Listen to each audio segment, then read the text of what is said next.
one, go. Good afternoon, everyone. I am Garbo Hearne, Director of Hearne Fine Art, and I'm so excited that you have chosen to spend your afternoon with us. In our presence are four distinguished guest artists, Kevin Cole, Rex Deloney, Tafa, and Frank Frazier, all artists who are very dear to me and to Hearne Fine Art, and they help our mission, which is to educate our audience and promote appreciation and acquisition of Black art. Um, Today, we are going through the lens of resistance. Resistance has been in our community since we came to America, and it's no stranger. But 2020 was a difficult year. 2021 is not serving too much better. But these artists have continued to work and continue to bring and shine their light with their creativity. In terms of resistance, we think of it as diversity, beauty, resilience, and tenacity. And these four artists speak to that in every way, and that they all have a signature approach to how they work, and they all are passionate about what they do, and they're all friends. And they can go coexist in the same space and all shine, and that is the beauty of art. Today, we will talk to each artist, and Anna's going to go through a virtual gallery, and then she's going to share their work and talk to them about their work. We will have a Q&A session, and we ask that you put your questions in the chat room, and they will be recognized. From there, we will have a roundtable discussion that will be led by Rex Deloney, who is very familiar with all of the artists, and you'll just get to hear the artists speak their whatever they want to talk about. That's what we're just going to be a spot on the wall watching. But this is a great opportunity to see all four artists. Frank's in Dallas, Tafa's in New York, Kevin's in Atlanta, and Rex is, of course, in Little Rock with me. So we're excited that you're all here, and I'm turning you over to Anna Hearne. I thought you were asking questions. You have all the things that need to be asked today. All right. Okay. I'm going to go ahead and get the virtual gallery up and running. At the end of this presentation, we will share the link to the virtual gallery, so you'll have an opportunity to explore this space yourself. But let me share my screen. Today, we're going to start with Frank. So go ahead and unmute yourself, Mr. Frazier. Unmute.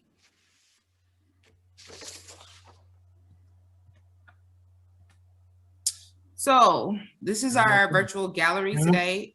As I stated earlier, I will give you all an opportunity to explore this space by yourself. But today we're going to start with Frank. Every space in the virtual gallery does have the artist bio and some information about them, a piece of their artist statement. I'm a teacher. I really don't like reading the syllabus. So I'll just give everyone an opportunity to check this out for a couple minutes, or not minutes, maybe like 1 minute, just to give you some context about Frank Frazier. One of my favorite artists. I'm really glad he's here today to talk to us, and we got those technology issues out of the way. So his work is very, very unique, as is all of our artists featured in the gallery today. But with Frank, I really like how he takes a very grassroots approach. You see the first two pieces here that we have, Edmund Pettus Bridge and Rapping in the Ghetto, year 2020. You have the flag in your work. Can you talk about how you use the flag in your pieces, Mr. Frazier? Well, first of all, I'm really honored to be here with you artists, because I'm old. And I wouldn't be me without y'all. I really want y'all to know that. We may not always agree on different subjects, because I'm real old school, and that ain't gonna change. But it's nice to be in your presence. Thank you. The flag is really important to me. This is one of the few pieces where the flag is where it's supposed to be. I normally put the flag upside down. Remember, I'm an old soldier, So when a ship is at sea and it has a problem, they put the flag upside down because of destruction or because they got a problem. And that's the way I feel about this country for a long time. And that's not going to change. I had a discussion with my wife the other night.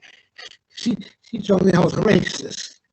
And I'm laughing about it because sometimes I say the right things at the wrong time.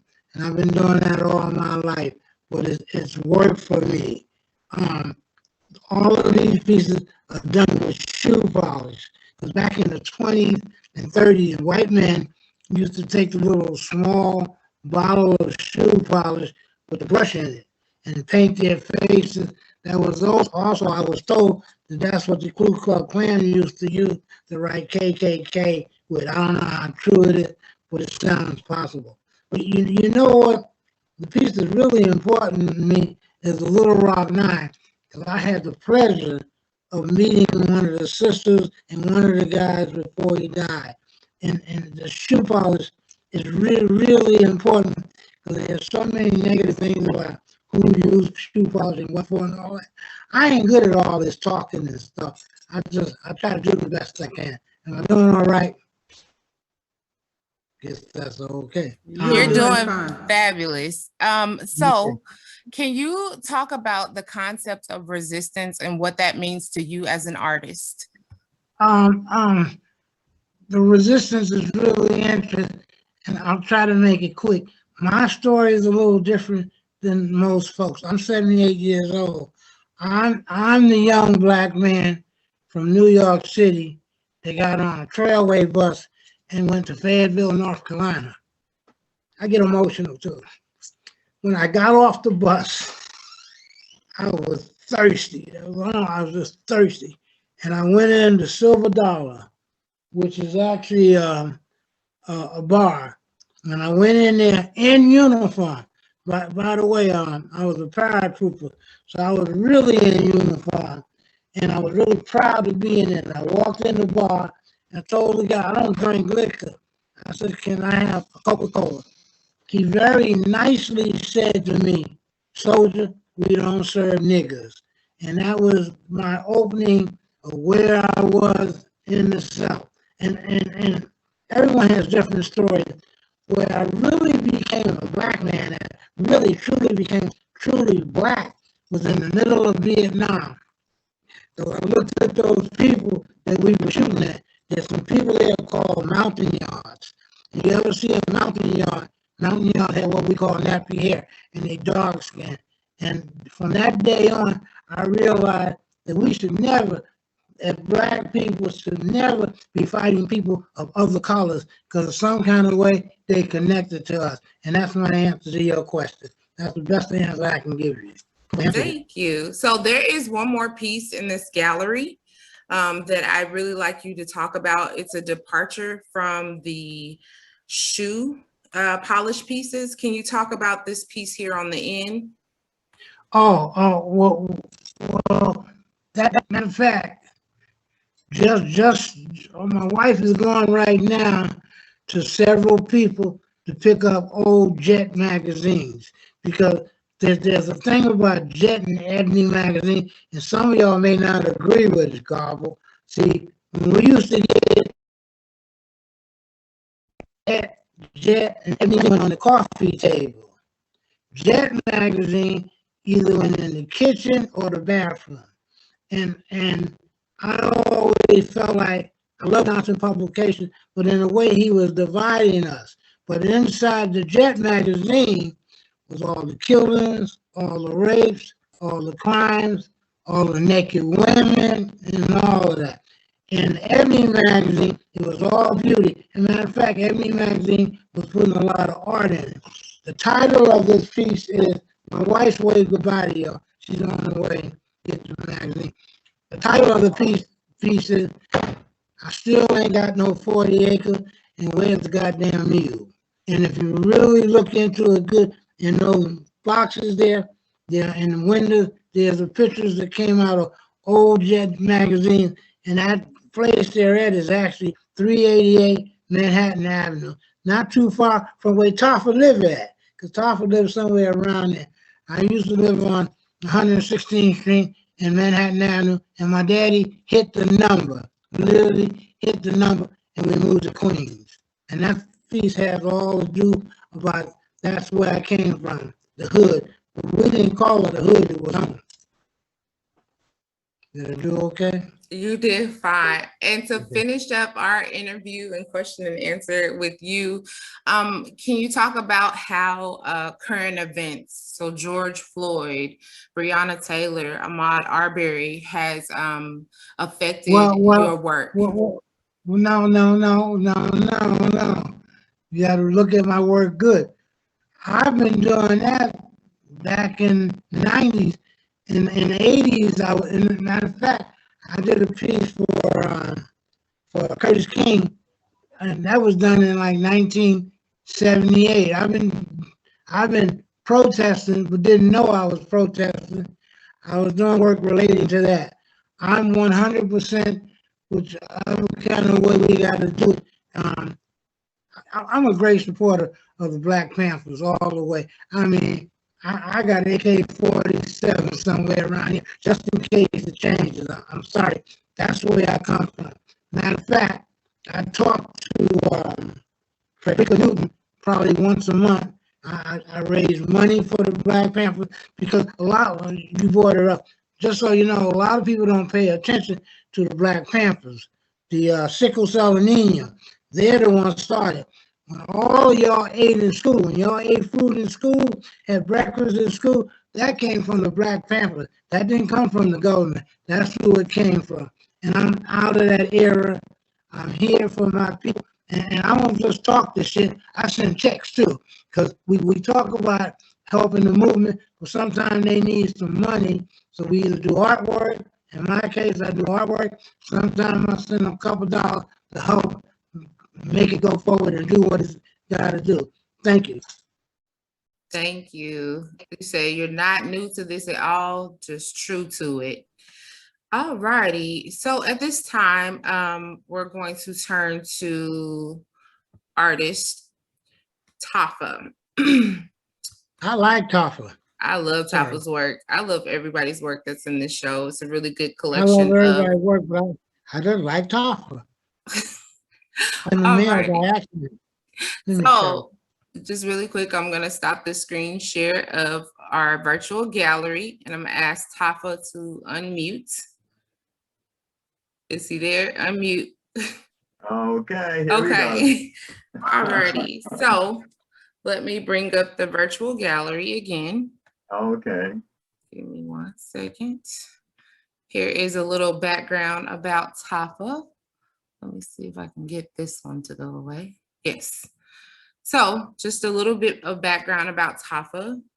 He is the only artist in our room today that was not born here in America. But so he brings a very unique experience. His work is collected by lots and lots of people. His work is also a departure from the other work that you'll see today in that it moves a bit toward abstraction. But I'm going to give him an opportunity to talk about his work a little bit before I ask a few questions. So go ahead and take it away.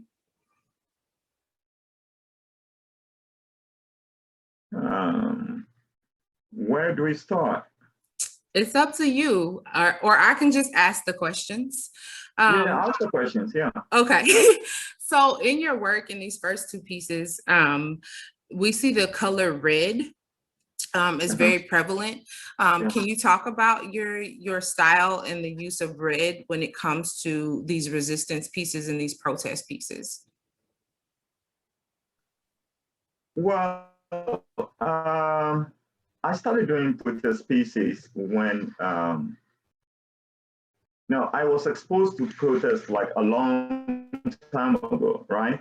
Like my mom and my dad and my uncles were involved in protests in Ghana. Actually, they were protesting colonial domination by the British, right? So Ghana was a British colony. And so Ghana wanted independence. And there was a young man from the US who went to school in Lincoln University. So when he went to school here, he was exposed to the struggle in America by Black people. He became a Garveyite. He lived in Harlem, right? And his name was Kwame Nkrumah. So when he went back home, he came with all this militant and very fiery and very strong idealism that the British had to go. There were a lot of intellectuals in Ghana who were looking at the struggle against the struggle for independence very differently, because they were mostly trained lawyers, trained in England. And they were like, oh, okay, let's give the British time. We're gonna take it slowly. And Kwame Nkrumah was like, no, we want it right now, right? So he started agitating. The British put him in jail and eventually got out of jail. And on the 6th of March, 1957, Ghana became an independent nation from the British Empire, right? And when Ghana became independent, Kwame Nkrumah was a Pan-Africanist, right? He did not just believe in the independence of Ghana. He said on the eve of independence, he said the independence of Ghana is meaningless unless it is linked up with the total liberation of the entire African continent. So he started agitating for independence for other countries. He also saw that Africa was not separated from the African diaspora, right? Because he lived in America, he had this idea that Africa is not different. So continental Africans and African Americans should come together, work together, and lift the Black person up, right? So Kwame Nkrumah was a really totally forward-looking African freedom fighter. So when he went to Ghana, he invited Dr. W.B. Du Bois to come to Ghana to help him, with formulating policies and stuff like that, so that Pan-Africanism could move forward, right? And because of his forward-looking and progressive ideas, right, he attracted a lot of African Americans to Ghana. Like Maya Angelou lived in Ghana for some time, right? And then other people. And when he was president, Dr. King was in Ghana, Malcolm X was in Ghana, Muhammad Ali was in Ghana, Louis Armstrong, like everybody, because he just pulled Black people in the diaspora to Ghana, to Africa, So that's when my idea of resistance, the resistance in my art starts all the way from there, right? So way back when I was in Ghana, I was always dreaming of my brothers and sisters across the Atlantic, right? So when I came to New York City, the first thing I did is just merge into the community. And I met some really wonderful artists in New York City, like Ademola, O'Donnell's, Abdurrahman. Really, really incredible. I was so welcome. I was so, like, people invited me to their house to break bread. It was fantastic. I just felt at home, right? So that's where my the painting, the influence, or the influence or the presence of protest and all that. That's where it comes from in my work, So the color of the Ghana flag is red, gold, and green with a black star in the middle. And of course, the black star was borrowed from, what's his name? The Black Star Line, right? So the black star stood for Black people. Red is a very serious color, right? It's revolution, it's change, right? So that's why you have these red colors in the painting, So what other question do you have? All righty, thank you for that. We got a history lesson today, and that's what we needed. Always history is important. This piece right here, Hands Up, Yeah. Don't Shoot. You use, of course, your artistry is there, but you also employ the use of other found materials. Can you talk about your relationship with this piece and how you decided to add the gloves to this piece? It's called Hands Up, Don't Shoot.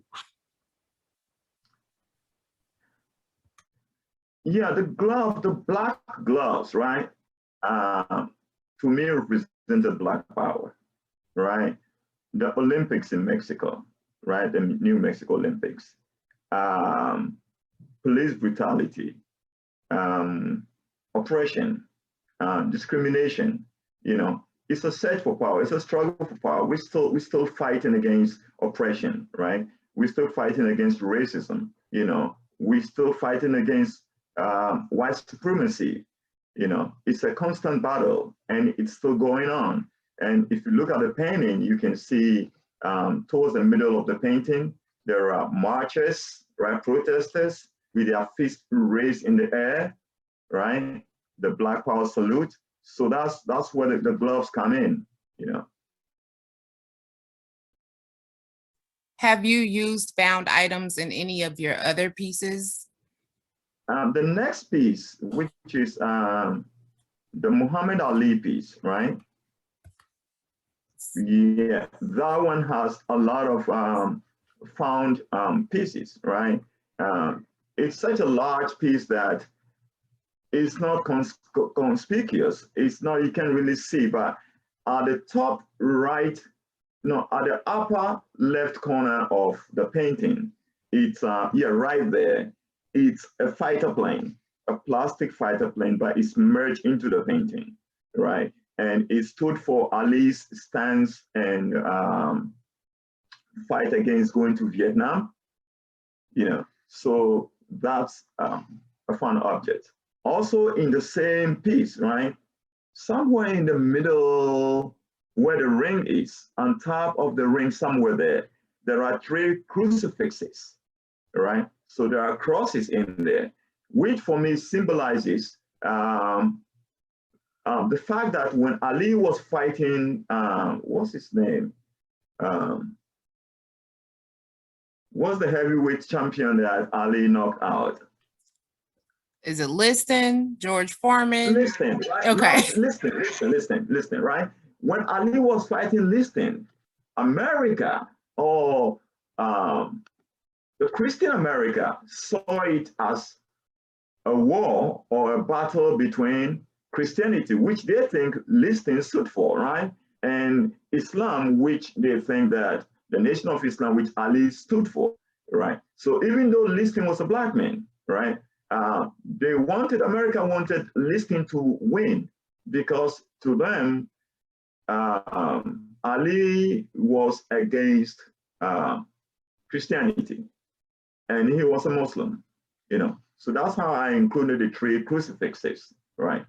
And then there is other stuff in the painting. I have like some industrial diamonds somewhere in the painting, which stood for the fact that it stood for the labor and the mineral resources, of the African continent, and also the labor and the sweat and the toil and the blood, of Black people during slavery and after slavery. Thank you. Is there anything else you'd like to add when it comes to resistance in your work? Yeah, my work is all about resistance, right? It's all about resistance, like the other piece, right, of the warriors. Do you have that one? Yeah, let's see. I believe we decided to take that one out, or yeah, we took it out. right, we took that one out at the last minute, but it is Yeah. in the show. It is in the show, and you can see that piece online. Yeah, yeah. So that piece, the warriors for me are the different kinds of warriors, right? To me, Frank is a warrior, right? Because he's done so many wonderful things in the struggle, and then there are other warriors. And in the painting when I was doing it, I was actually thinking of the Minnow, right? The Minnow are the women warriors of Dahomey, which is present-day Benin, right? And these warriors were so fierce, and they were so, I mean, they terrified the French when they went to Dahomey, right? Because they didn't believe that. I mean, it's just in Greek mythology, right? You read about the Amazons, but that is mythological warriors. But in Dahomey, they were really fierce, powerful women warriors who also protected the king, right? So I think that idea or the history of the women warriors in Dahomey is what we saw in the Black Panther movie, right? The women warriors. Yeah, so that piece was basically about those warriors. Yeah. So when I remember them, it kind of reminds me of Harriet Tubman and all these powerful, wonderful, incredible Black women. You know, my mom, my grandma, you know, so yeah, that's what the piece is about. Yeah. Thank you. Thank you very much. All righty. So let me stop sharing the gallery so we can regroup. Our next artist is Mr. Kevin Cole. Please make sure that you're unmuted. And I will start sharing the gallery again. 1 second. All righty. So just some information about Mr. Cole. He does have Arkansas ties, but is currently a resident of the state of Georgia, where he recently received the Governor's Award for the Art and Humanities. So congratulations are still in order. Mr. Cole and I have a long relationship. I have written for him ever since I was in college. So I really understand his work and see where the motivations are.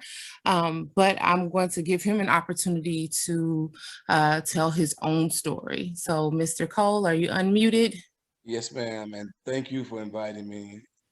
I guess, just to break it down, I always like to say that my work is about a number of issues.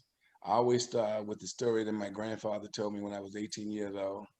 Number two, two events that have changed our lives forever now. We're really 3 or 4 now, but I'm gonna start off with September 11th, Hurricane Katrina. Now I would say number 4, the relationship between sight, sound, and color in terms of music. And recently, I would say the coronavirus and the death of George Floyd and Brianna Taylor. So when I talk about the story, my grandfather told me when I graduated from high school, I didn't want to go register to vote. My grandfather was 91 years old. He lived in Terry, Arkansas. I told him I didn't think voting would make a difference. He kneeled down with his cane and he drew me a map and told me to go in this area where these trees were. When I came back to him, we walked over. I told him I had this scary feeling. Told me African Americans were lynched by their neckties on their way to vote.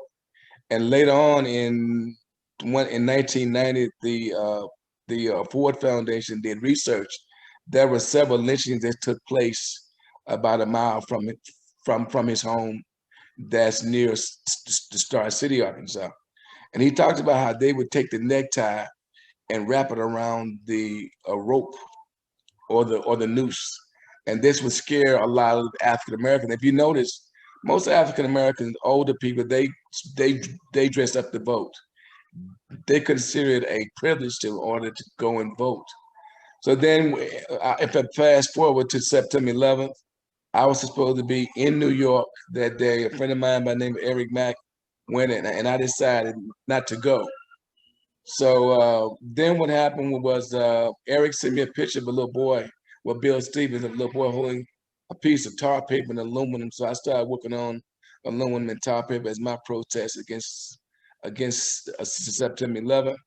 And when we look at music, I've always listened to music as I work. And my grandmother owned a blues club. Matter of fact, she gave B.B. King its start. And it has been said that B.B. King named his guitar Lucia after a woman that started a fire at her club. So music is a vital part of my work, as well as jazz, hip hop, all the music that is prevalent in the African American community is important, and I listen to it all. But then if you take it a little step further, after you look at the virus, it was somewhat a blessing in disguise, because had we not been home to look at the tragic event that happened to George Floyd and Breonna Taylor, uh, I don't think a lot of things would happen right now in terms of the laws being passed for African American being killed by the cops. So that it was a blessing. And then I also did a series of prints entitled "In Times Like These," and they are mainly black and white. That I end up taking the mapping out where the virus started, and weaving the neckties and scarf shapes in between. I started using the scarf shapes in 1995. I did a visiting artist at the Des Moines Art Center in Des Moines, Iowa, and they asked me. I asked the little kids to name one major African American female who had made major contributions to America. The only one that they could name was Oprah Winfrey. So I had them do research on Catherine Dunham, Billie Holiday, and I started using these scarf shapes. Okay. Excellent. Thank you so much for the context. So the work on the right in the virtual gallery we have here is very, I would say, characteristic of your usual style. And I'm just wondering, what made you depart from the abstractness of the neckties and go into this very realistic depiction of a man being lynched by his necktie? Well, in looking at the situation with Breonna Taylor and George Floyd, it just made you mad. I mean, it really made you mad. And then I did a whole series of flags, but it just really upset you, and it's like it's something that we deal with not some days, but we deal with the same thing every day. And these are more than life-size pieces. So I wanted them to confront you. Every once in a while, a artist work outside the norm, and I know that one day, one day as I depart from this world, you'll probably see a lot of works that you wouldn't even say, is that Kevin Cole? Because sometimes you go outside to get some things out of your system. And these were in my system. I was upset at that time. So I was like, hey, let's do it. Thank you. So some other works. So you work in a lot of different mediums. Right. So you work in mixed media, but also, let me switch it around.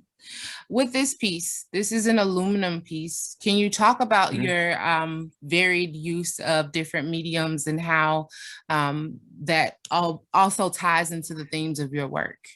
Well, every situation I deal with have to do with an experience. And as I stated that earlier, that I was supposed to be in New York for September 11th. And when he sent me a picture of a little boy holding a piece of tar paper and aluminum, I started working on aluminum as my protest. But this piece is also a part of a series I call my Fragments of Frozen Sound series, whereas I was dealing with the idea of mapping, and I was mapping the path of the storm that happened in New Orleans, in which was Hurricane Katrina. I had a lot of frat brothers that were from New Orleans, and I would go back and forth with them to, get their furniture and stuff. So I started collecting a lot of the debris, as well as looking at a lot of shapes, where I would weave the necktie scarf shapes in between each one. And so I started dealing with a lot of textures and patterns as well.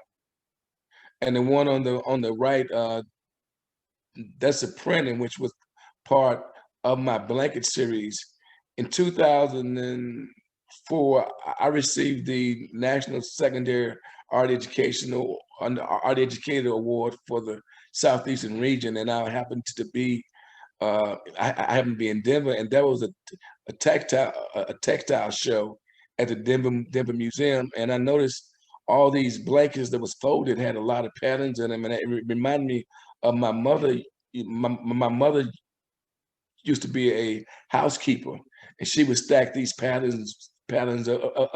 stack these blankets and quilts and stuff. So I decided I wanted to do a series called my blanket series, and I wanted to make them in the process of scrolls. But also, there's a lot of symbolism in the numbers I use. I use a lot of biblical numbers, such as 3, 5, 7. You know, numbers that you normally find in Christianity, as well as using a lot of the African patterns and symbols from the kente cloth and the Adinkra cloth. Thank you. And to wrap up, can you talk about just the concept of abstract art and when it comes to resistance? Your work is the most abstract out of the group today. So can you reflect on that a little bit? I mean, the work is abstract, but the process is real.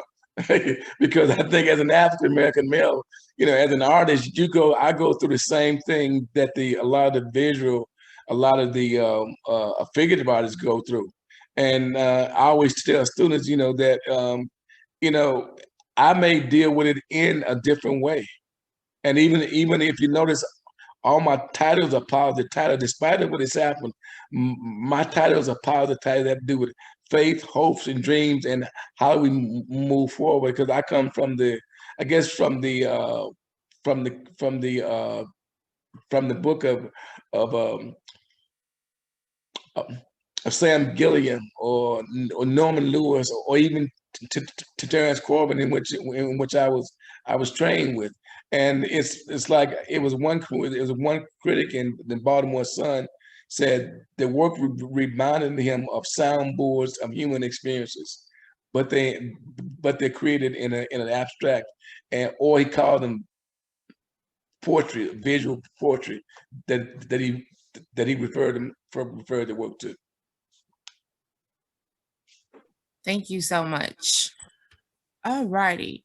Just a reminder, we're going to give everyone an opportunity to ask questions after we go through the question and answer with each artist. So definitely share your questions or any comments in the chat box.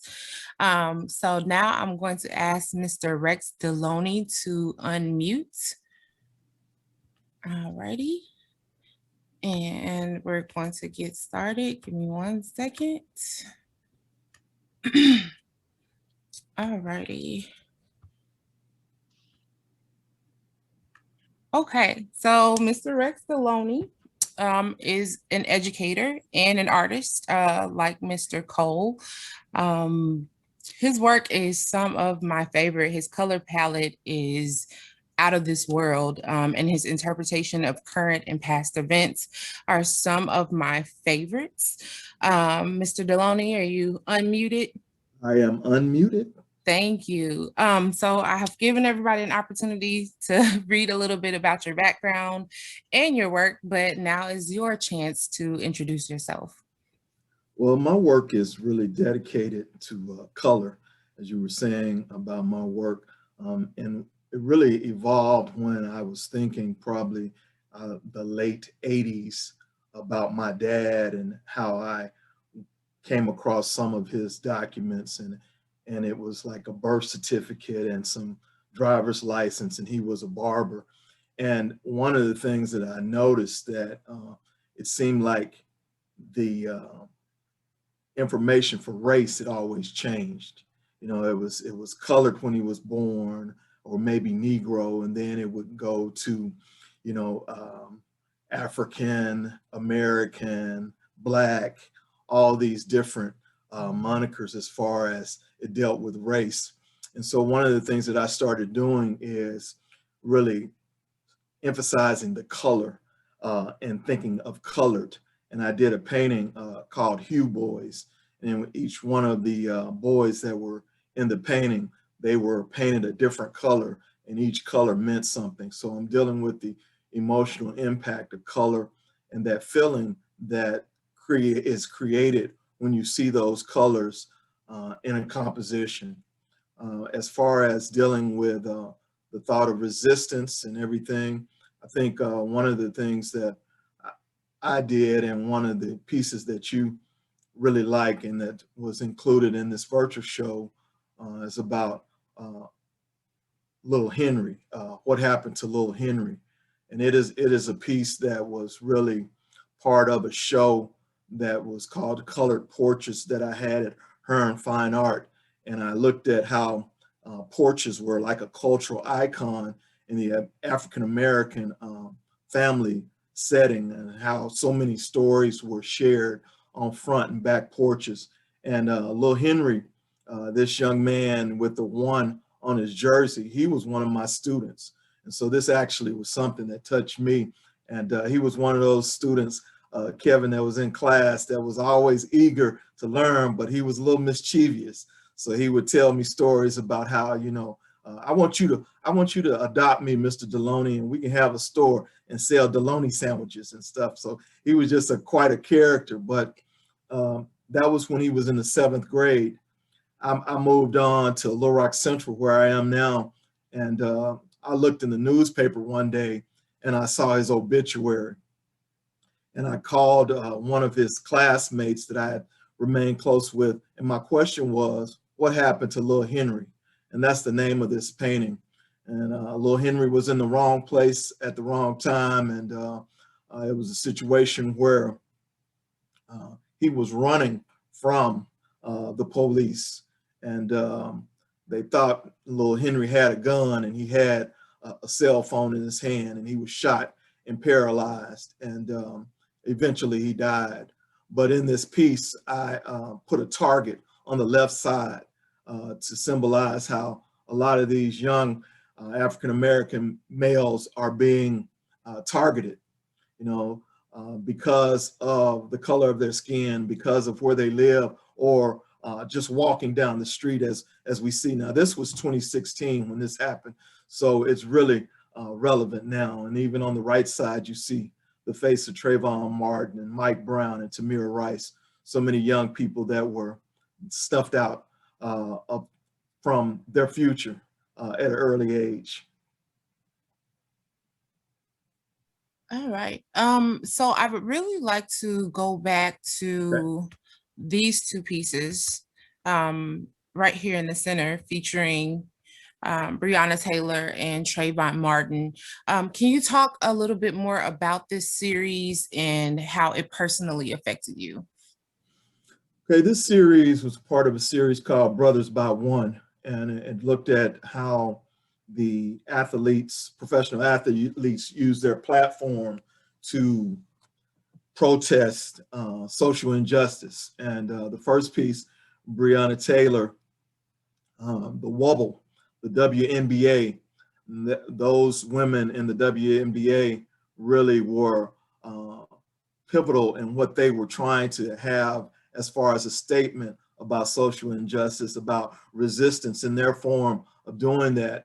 And it was during that same time that they started wearing T-shirts, and on the back of it, it said, "Say her name." And it was about Brianna Taylor. You know, and I talk about how I use color, and Tafa was talking earlier about red, you know, the warm colors in the background. And even as you get closer to it, it almost looks like there is blood on the wall that is that the basketball players are facing because of that time. And we all know the story, unfortunately, of what happened. But I was really intentional in having some of that paint drip to show the idea of the blood that was spilled in the taking of this woman's life. And then some of those warm colors in the background, I was intentional in starting out. And one of the things that Tafa and Kevin, they talk about abstract. All my paintings start as abstract paintings. So before I choose the figurative piece or the portraits, I do abstract paintings. So that painting was all orange and red, and then I decided to build on it. The next piece is a heated response. And it's a documentary, a visual story of how the Miami Heat basketball team, after the death of Trayvon Martin and in Florida, And you know the story how they said that he was wearing a hoodie. They all dressed up in hoodies, black hoodies, and came out and took a picture for everyone to see. And the thing about this image, I didn't want to show any of the athletes' faces because their statement then was that we all wear hoodies, so that could have been me. And then in the background, just putting Emmett Till in the background and knowing the story of Emmett Till and the tragedy of his life that was taken away. And that gold bar showing some type of regal authority that shows the prominence of those young lives that were taken so early. Thank you. So the other two pieces that I used today in the virtual gallery are also about athletes. Mm-hmm. Can you give us some backstory about this piece and how athletes and their activism comes through in your work? Okay. So one of the things is that my goal was to be a sports artist. And so when I started out doing artwork, I did a lot of sports art. And, you know, my first sale, as far as big time sale, was to Dr. Archie Hearne and Garbo Hearne. And it was paintings of Michael Jordan and Sidney Moncrief and Kareem Abdul-Jabbar. So it's really a history of that. But this piece is called Not My Anthem. And it's from, everyone is familiar with Tommy Carlos and Smith in the 1968 Olympics and the power salute, the Black Power salute. But in 1972, Vince Matthews and Wayne Collette, they also were on the medal stand. And instead of them, you know, they were warned not to have a salute or Black Power or anything. And so their response was to be really chill on the stand. So they didn't stand erect when the anthem was being played, but they really had a roundabout look. Collette rubbing his chin and Matthews with his hands on his hip during that.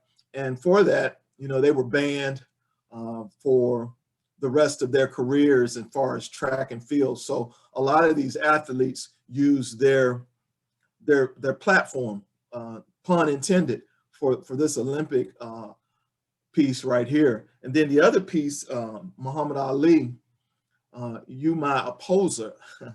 I don't know many young people that didn't really look up to Muhammad Ali for the stand that he took, and not so much the stand that he took, but just the way he carried himself.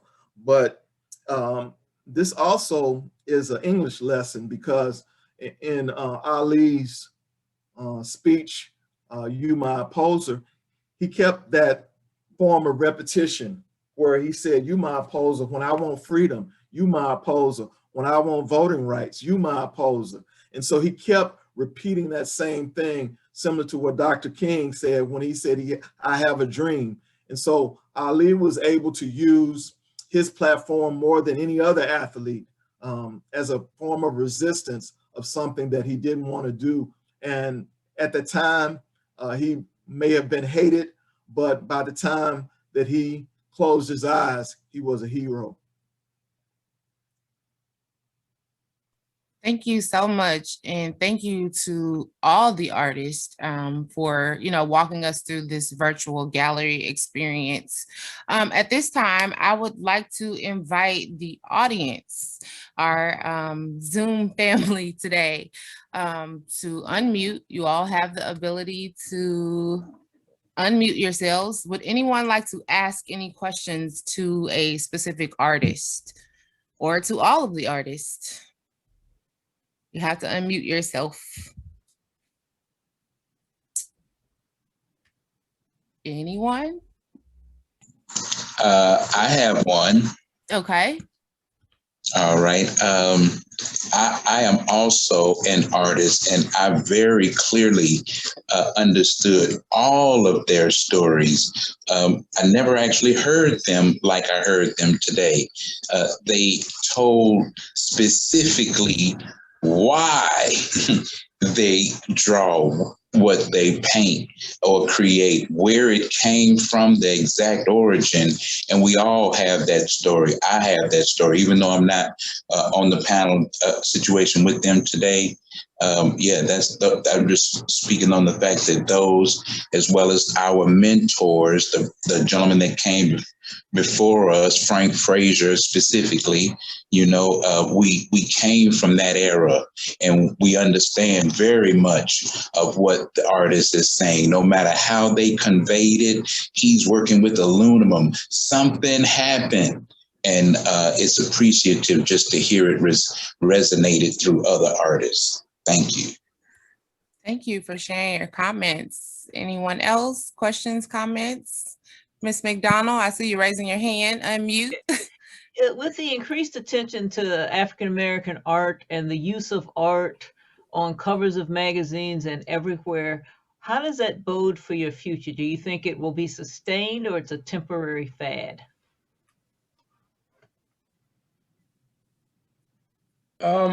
Personally, I think it'll continue, because now that the galleries and museums see that they are so far behind and in collecting African American artwork, and it's going to be up to the collectors and the curators to make sure that keep happening. And I would say that they don't realize they have a long ways to go, because there are a lot of artists who they've just eliminated. And there was a show called Something to Look Forward to, and it was about Black abstract artists in the 80s now getting their due. And one of the artists, her name was Betty Bladen out of New York, and she said now that she's able to buy a steak, but she can't eat it because she didn't have any teeth. And I think that, and I'm hoping that that's not going to be with my situation. And so there are a lot of people who's coming to understand that how important that African American artists' works are.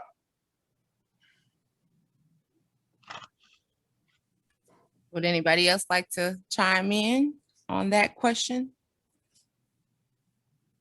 This is Bomani Chihemba from Cincinnati, Ohio. Shout out to Frank Frazier. Thank you for inviting me. Just want to ask you all, do you see your art being accepted by high-profile African-American entertainers, sports figures, hip-hop artists, this new generation of billionaires and stuff? How will it be accepted, and if it's not, how can you bridge that gap? Okay, well, I think I go first. I can say I have a number of NBA basketball players: Michael Jordan, Bernard King, Harvey Grant, Darrell Walker. They've accepted it, but then I say too is because my work is abstract, it is not for everybody. And there are a lot of entertainers who are starting to buy. If you saw the special on Swiss Beat or the special on HBO with David Driscoll, I think that the problem is that a lot of us are suffering from the fact that we are not in New York. And so when they first started looking at work, that's where a lot of the curators are, and a lot of the main magazines. But I've been blessed where a lot of them actually helped put me on the map. Can I butt in on this one? Right. I look at a big difference. Look where we are right now. We with Hearne Fine Art Gallery. How many black art galleries in your community right now? Our focus right now has to be more of our black galleries and in control of our destiny. Why we always got to go to the white gallery? Why we got to wait for Sabakus or all of them to say that we are who we are? Let these black galleries put us on the map. And let them black basketball players and football players don't be going down to New York City. Come to Hearne Fine Art Gallery. Go to Stella Jones Gallery. Support our black gallery. That's how we get the way we're going to be. And we keep crying for these white folks. We don't need them. We need each other to come together. And we can do this for our own and chart our own destiny. Yes, sir. Yes, sir. I mean it. And kind of piggyback on what you all are saying. My name is Terry Johnson. I am from Chicago. Hey, Kevin and everybody, and I'm so elated to be here, and thank you for inviting me. I just wanted to say, and yes, we do need to actually support one another.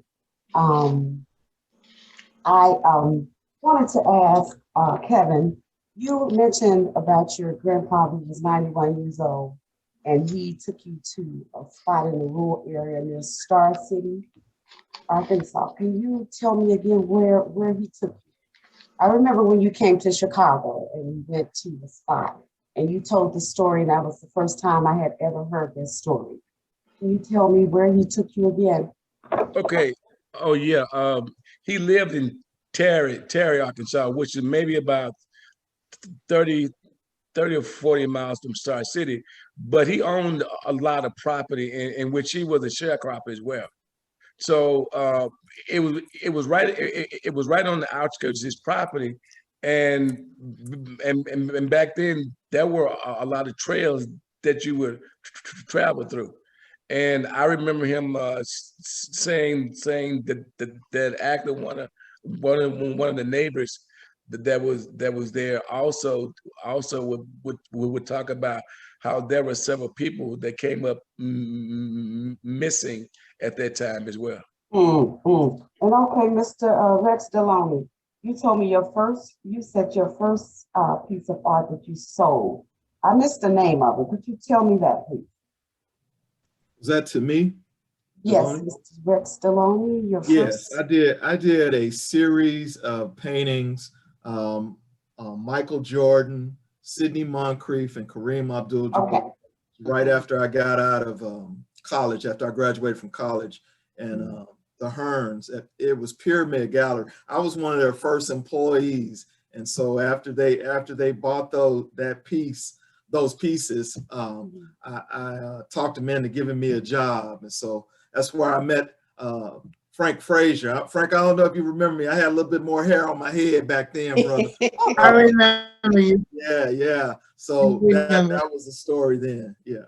I remember all black art. What was it called? Mr. Frank Deloney, what was your first piece called? What's that now? What was your first piece called? What was the name of it? The pieces that I'm talking about, I was so new to the game, they didn't have a title. They were Untitled.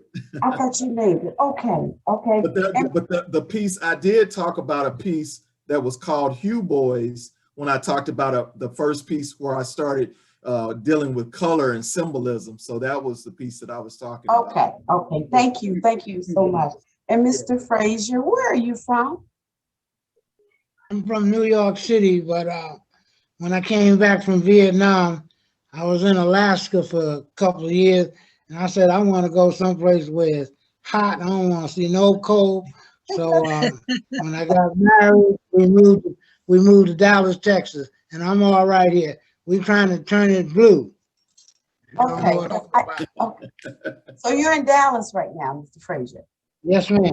Okay, thank you so much. Okay, thank you all. Thank you for calling. If I can jump in real quick, my name is Lynn Price. I wanted to add something about the African studios, being able to visit. I came in contact with Mr. Frazier's work at Samuel's Gallery in Oakland, California. Ooh, that's a long time. Sorry. And I bought quite a few of them. I've been a big fan of yours for a long time, but I'm so grateful for Hearne Galleries and Samuel's, and I'm here in Detroit, so we've got a large African-American art area here. So I'm just really grateful to see the works that everybody is here doing. I'm really appreciative to Hearne for providing this network to be able to talk to and meet each of you, because your works are just, they're exceptional. So I just wanted to say, I'm just really grateful to have platforms like this in the midst of what we're going through, to be able to stay connected in an art media. I don't even know how to put it. I'm just excited to be on this. So thank you. Black people, Black folks. And Yes, can I that jump too. in? Can I jump in also? I'm Virginia Hines, retired art educator, 40 years.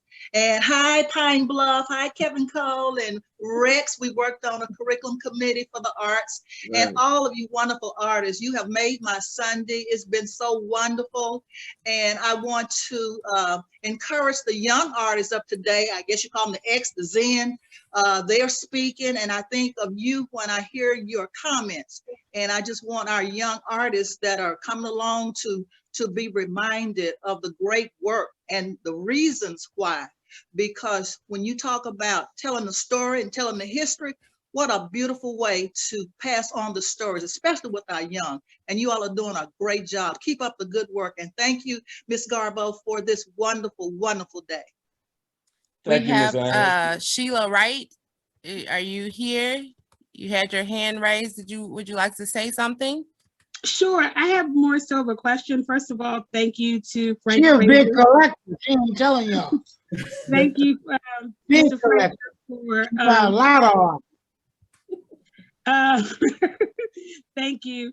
So my question is to all the artists. I've been working for a little bit of a while now with what I consider to be the next generation of collectors, those Generation Ys, Millennials, and the Zoomers, the Generation Zs. And so, you know, there's a lot of talk about mainstream and what mainstream means to the African-American art community. But in talking with a number of our next generation, if you will, of collectors, many of them are trying to get started in this thing. They see the value behind it. They see the history behind it.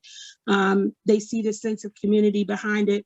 But because of the popularity that the African-American art genre is taking on in artists, it's kind of out of their price point. And so one concern that I have is for those that are interested in starting to collect at those young ages, what would be some of the advice or wise counsel you would give them in the beginning, in their beginning of collecting?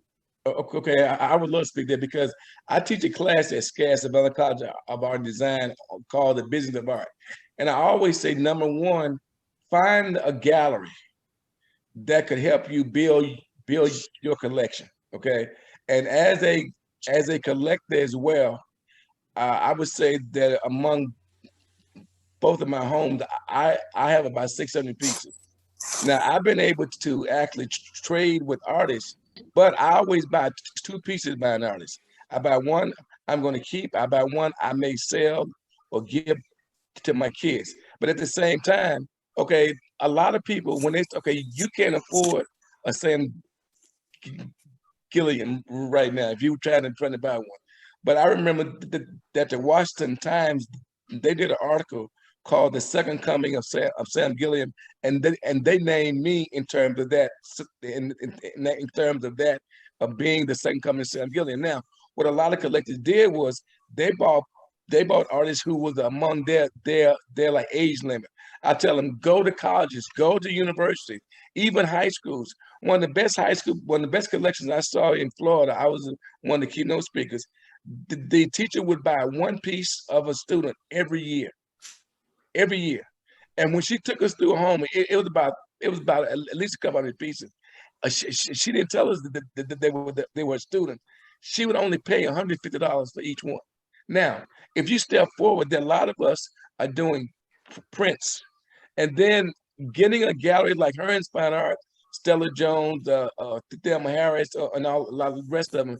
And I always tell artists, if something happened to me today or tomorrow, they're going to go to Garbo Hearne and say, what was the last Kevin Cole sold for? Okay, So the gallery becomes very, very important. The galleries are the ones that can really help them build a collection. One thing I can say, every piece, Garbo has built several collections, whereas I got collections that buy one of each piece of work, each series I do. I have one collector, have 21 pieces of mine, 21. She buys one of every series I do. But get with the gallery, go to art shows. There's a book by Halima Taha called Buying and Collecting Works on Paper by African American Artists. Now, I'm not in the book, but the book has a lot of valuable information. But find a gallery that is honest, and I strongly encourage her and inspire her, because I've been with the gallery since 1995. And so a gallery that's going to help support you and help you build your collection, not only along with the high-end artists, but the mid-career and emerging artists as well. Well, thank you, Kevin. I want to chime in. Go ahead. Well, what I wanted to add on, I'm 100% with what he's saying, but I'm still going to say go to our Black galleries first. And sometimes you can't find a Black gallery like you used to, because some kind of way we lost it, and we didn't think it was good to carry the weight of a Black name on our gallery. See, I used to go to a city, I get in the yellow page, I can find all the Black galleries because they were called Imani or Nigeria or something, but now they got little cute names. Look for those galleries and support them. That's what make us exist. Me, that would make my grandchildren exist. I'd rather take them to a Black than to some white museum where they can't touch it. I want to take them to the Black gallery. We got to support each other. I fuss at my wife sometimes when she go to the grocery store. I say, go to Black grocery store. Don't tell me you can't find one. There's one out there. We got to. That's why Garbo's on the line now. And we talking about all this art and all this. All the other folks, go to Garbo's gallery and buy some art. Well, thank you, Frank and Kevin. But as a gallerist for the last 32 years, I would say first you got to educate yourself. You got to be intentional, and you have to make art a priority in your life. And first of all, you know, at Hearne Fine Art, we allow people to work with payment plans. Some people call it layaway, we call it option. You make a decision, you pay a deposit, we go to the bank, we borrow the money, we pay the artist. Because I don't sell money, I sell art, but I make it easy for you to get the best art that you can buy. So that's the key: education, intentionality, and make a budget, and let's do whatever, you know, you can have whatever it is that you want if you decide that that's what you want. And you can also visit the artists in their studios. That's why we have these studios, so y'all can come there. But you can't get to all of us, so you go to Garbo. And so y'all know there's more Black art galleries out there than you know. You just, sometimes they're difficult to find. Sometimes they don't even call themselves a gallery. A lot of them call themselves a bookstore, and I walk in there, there's more art than books. But support, I'm really big on supporting each other. I mean, really big on, you know, we got to be in charge of our destiny. Garbo, can I say something? This is Barbara Dunn Harrington. Yes, please. I know hi. her. Well, hi, Frank. I know you too. She got a big collection too, y'all. I wanted to say, when we were talking about art and knowing your communities, when I heard somebody say Pine Bluff, it just warms my heart every time I hear the name of Pine Bluff, Arkansas. As a child growing up in Tuskegee, Alabama, I grew up next door to some of the most wonderful sculptors and artists, and I didn't realize what they were. I used to wake up on early Saturday mornings and walk down to the bottom of the hill with Mrs. Hathaway as she was digging up the red dirt to come back and help her husband make these wonderful sculptures and design the George Washington carver and the Booker T. Washington. Yeah, can you hear me? Yes. And so knowing our communities and who's there and who has been there, and digging through closets and protecting our history before other people of other cultures come in and take our culture from us. Thank you. It's so important to us. Thank you. We do have a question in the chat. Miss Anita Thomas, will you unmute yourself, please? Hey, I'm here. All right, ask your question, please. Hey, this is to Tafa. It was really interesting hearing your connection of Ghana and America and your dual view of, you know, Africans political issues and our political issues. And I find it very interesting because in my work now, I'm struggling with that identity of, you know, not knowing where you're from, you know, I'm digging through ancestry, you know, all this development of this over the past 2 years with, you know, racism and everything. It just makes you try to figure out more of who you are. And my point of that is I wanted to include more of that in my work. And I noticed that you do that so accurately and beautifully. And I want to know how do you make that transition, and how do you stay true to, you know, both your ancestry and bring elements of Africa into your artwork, maybe even from the true lands, I don't know, but and American, and have that story meshed into your artwork. I find that beautiful. And I just wanted to know, was it easy for you to be able to do that? Did it come naturally, or is it something that you just transitioned into because of stories that you're familiar with? Yeah, Anita, thank you so much for your question. Osaji Kwame Nkrumah said one thing that I remember all the time. He's African, he came here, he became a Gaviite, he went back home and fought for independence. He said, I'm not African because I was born in Africa. I'm African because Africa is born in me. So every Black person in the diaspora, in the continent, has the spirit and the blood and the vision of Africa running in their veins, right? So all you have to do is, if you want to include, there are Adinkra symbols, right? There is kente cloth. It's a very rich, we have a very, really rich culture, right? A trove of things that you can borrow from. So, I mean, if you look at someone like John Biggers, right? Professor John Biggers' work, right? He went to Ghana, he went to the marketplace, he borrowed, and he created some really fantastic work out of it, right? So it's just immersing yourself in the culture. It's our culture. It's just being a part of it, and it's gonna organically and naturally just percolate into your work and be part of you because it's already in you, right? So all you have to do is to reach for it and source it, and that's all you have to do. It's already in you. Makes sense. Thank you. You're welcome. All righty. So at this time in the artist talk, we were supposed to round table with all of the artists. And I mean, we want to respect everyone's time today. So I will leave it up to Mr. Rex Deloney. He was our moderator for the artist roundtable. If he had any questions that he wanted to ask or everyone to comment on, please just go ahead and throw it out there.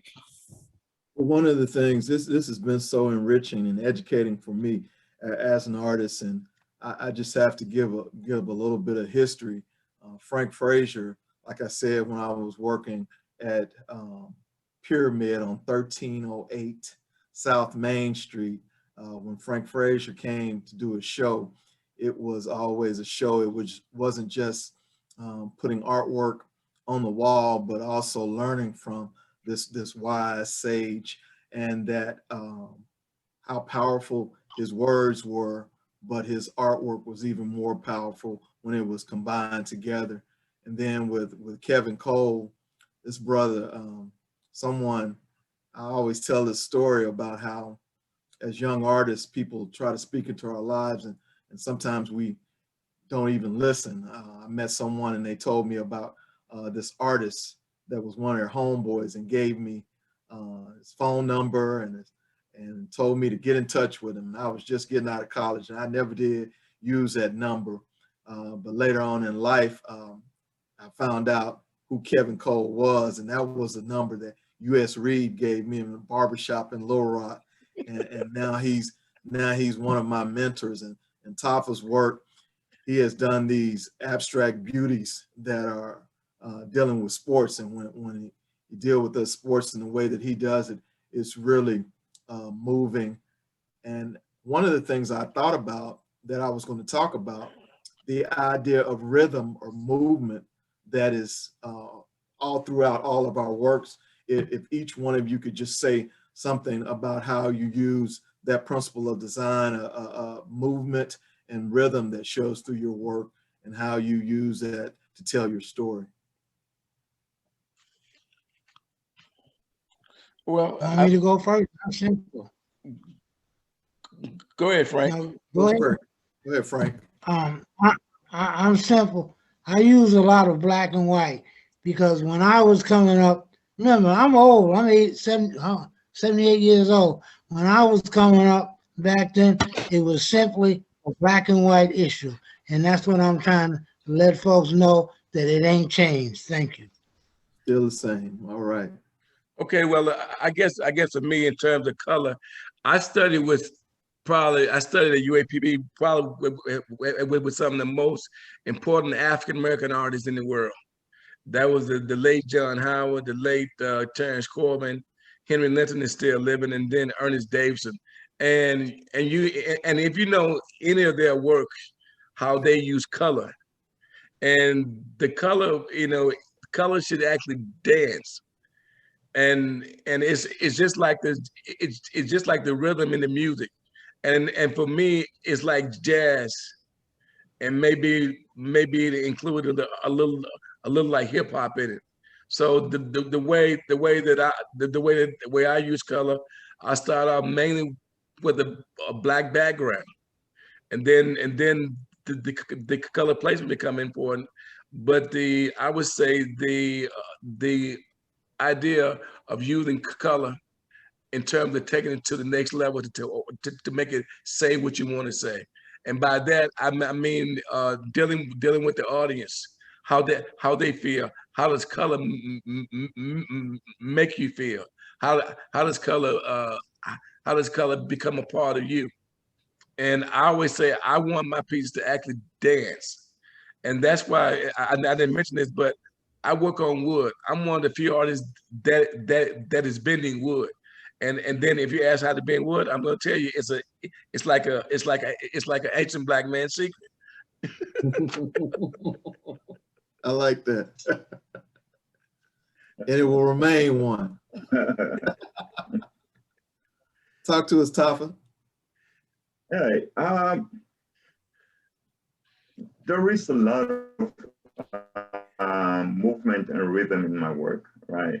Because actually the subject matter also lends itself to that. African music, I grew up with that, right? My uncles and my mom, they were all musicians. My uncle was like one of the greatest drummers, right? So it's all about drum. It's all about rhythm, right? It's all about music. So when I'm painting, I'm trying to translate, right, the syncopation of African drums, right? And one thing that helps a lot is that I hardly never use a brush, right? I use a palette knife, and I use it like wet in wet, right? So when I'm painting like maybe a basketball player or a protest or maybe a drummer, it works very, very well for me to be able to capture the rhythm and the movement and the dynamic nature of those activities, So the palette knife actually helps a lot with what I do. It's beautiful. I think one of the things is that we all use that rhythm, color, movement, pattern.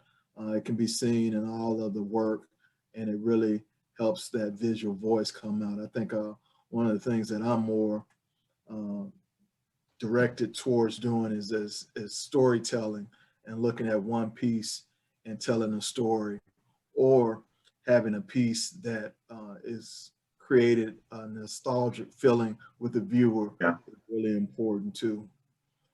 Ms. Hearne, I think we've had such a great discussion, great questions, feedback from everyone. I'm going to turn it over to you at this time. All right. Well, thank you all. I mean, today has been amazing. I knew putting all of you together in one room would be amazing as it is, but this is my time to this is a call for you all on the call to collect. It's a call, time for you to tell other people about collecting art and the importance of making art intentional in your life. You know, we are here today to document history and to show that the pandemic has not stopped us. We've reached over 500 people on Facebook and on Zoom, but this is about telling our story and being intentional, and to support the artists on this call, to support Hearne Fine Art. There are over 14 artists in this exhibition. We encourage you to check out our website. We can make it easy for you to acquire this work because it belongs on your wall. And so I really appreciate the artists for taking the time to be a part of this. Thank you very much. All of you know you are special to Hearne Fine Art, and we are always going to be here to support you. Frank was the very, very first artist that we met in this journey. My husband and I started this as a labor of love so that we could make sure our children knew who they were, knew when they grew up that they came from greatness. With Black art and Black literature, they met some of the finest people in the world, and their background is solid because they all know who they are. So that was the reason behind opening the gallery and the bookstore, but it's much bigger than this. It's not about me. This is about the community and just being a platform for the artists to speak. And Auna, my daughter, I have to, give her props because she has made this happen today. Without her, the virtual gallery, her technical skills, and just, allowing me to bug her because I do a lot. So thank you, Auna, and I know I'm gonna give you the last word. So thank you so much, all of you, for being here today. And it's just been a joy to see this happen. So Auna.